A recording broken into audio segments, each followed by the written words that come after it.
opposition gang members that Haiti has described as problematic. So he's deployed throughout Latin America as part of Southcom. And these special forces, also known as Green Berets, will be training not only the Haitian National Police in general, but they will also be training a specialized force, an elite unit. Within the train, advise, and assist portion of this, the United States military, specifically the Green Beret team, they'll be training a base level force that'll provide the stability for the regions that are currently under political strife. The other aspect of this is they'll train an actual SWAT team or a SWAT team-like component that'll be responsible for executing the raids and the warrants and the specific roundup missions where the goal is to gather this person or persons and bring them back for interrogation. And if they cannot interrogate that person or if they cannot round that person up peacefully, then typically the kinetic operation turns violent and they actually end up killing the person. But these Green Berets won't just be training and advising. They can also be directly involved in combat operations on the ground in Haiti. The chances of them just sitting around and assisting in terms of just guiding and directing, that literally never happens. They actually get down on the ground and they operate within that team. And you have to understand why. The reason for that is this is not as though it's some type of acting class or it's some kind of rehearsal. There's actually bullets flying in and out of an area, and once that bullet leaves the barrel of that weapon, there's no taking it back.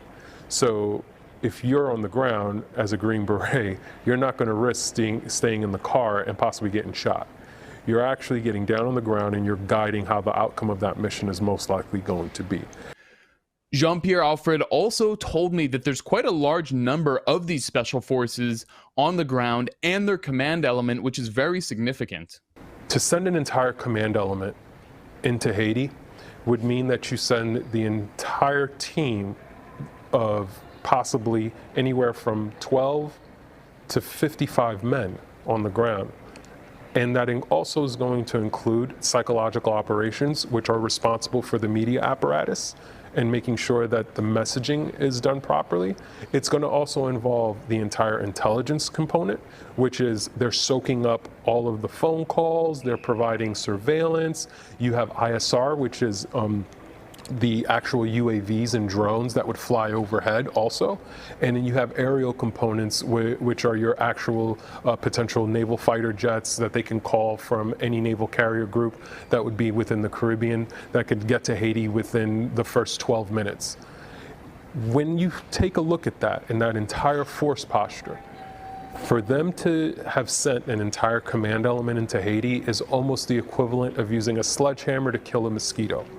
They are not looking to potentially guess. They want a specific outcome, and they want zero margin for error. Now, regarding this UN Security Council vote, he says that it's window dressing for U.S. plans that are going to go down either way. It doesn't matter if it passes or doesn't pass. The United States has a goal in mind, and it's going to execute that goal irrespective of the resolution. The resolution is only to give political expedience and political cover overall to say that the international community voted for this, but the United States has already had forces on the ground for the last 30 to 45 days plus. So the resolution that's being put forward, whether it passes or fails, it doesn't matter. Now, one of the most important questions, who this military invasion might target, well, Alfred says this would be Jimmy Cherizier, who I've covered extensively here on Redacted and in my documentary, Another Vision. He is the primary target. There's a variety of so-called gang leaders. We take the most popular one that we've heard, which is Jimmy Cherizier. He tends to be the figurehead that everyone knows. He's the one that the media has portrayed the most. So a gentleman like that, when you look at his profile, his pattern of life movements essentially, when you look at his profile, you ask yourself, is this somebody that politically I can coerce and maneuver and steer in the way that I want? Because at the end of the day, the Green Beret team that's on the ground, their goal is not just to pull a trigger. Their goal is to actually take in, soak up, and absorb the host nationals and say, can I use you to my political advantage instead? Because to kill Jimmy Cherizier would mean that you cut the head off, and now the body doesn't necessarily wither. Now it's you have a group of individuals now that have no leader, and they're subjected to the political whims or potentially the financial whims of anybody who was willing to pay them. So Jimmy Cherizier in this case would be somebody that you definitely want to not kill if you can coerce him. However, if you can't, in this case, the Green Beret team would, or the host national forces or the Haitian National Police would make an example of him. And the example of him in this case would be to either jail him or unfortunately kill him. So is that the very same people that he might be aligning himself with might also be the very same people that'll kill him. Because typically how this has gone, and how it currently functions in essence now, is the elite class of Haiti are paying many of these people to essentially act as mercenaries and act as a political instability point. And if Mr. Cherizier thinks for one single second that these very same people are aligned with him and that they have his interest in the short and long term, he would be making a deadly mistake for himself, because they will kill him.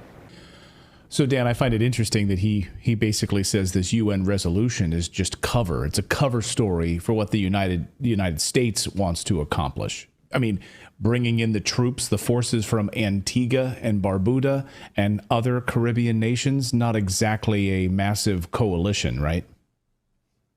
Yeah, exactly. It's like getting, I don't know, what were like the tiny islands that Bush got in, the invasion of Iraq, and said like, oh, we have this massive coalition of the willing, all of these forces who are willing to, these countries who are willing to contribute these forces to take down this dictator. It has kind of a similar feel here, where it's really just a U.S. force.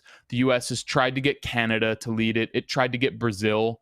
It's tried to get a number of countries, and finally it got Kenya, which has a notoriously terrible human rights record, including running death squads, actual death squads. That's according to the UN Special Rapporteur on Human Rights. So, I mean, this is setting up, I think, to be a real disaster for Haiti. And there's no exit, there's no timetable, there's no clear strategy in this resolution. So, I mean, if this goes through, I think it's going to be really bad news.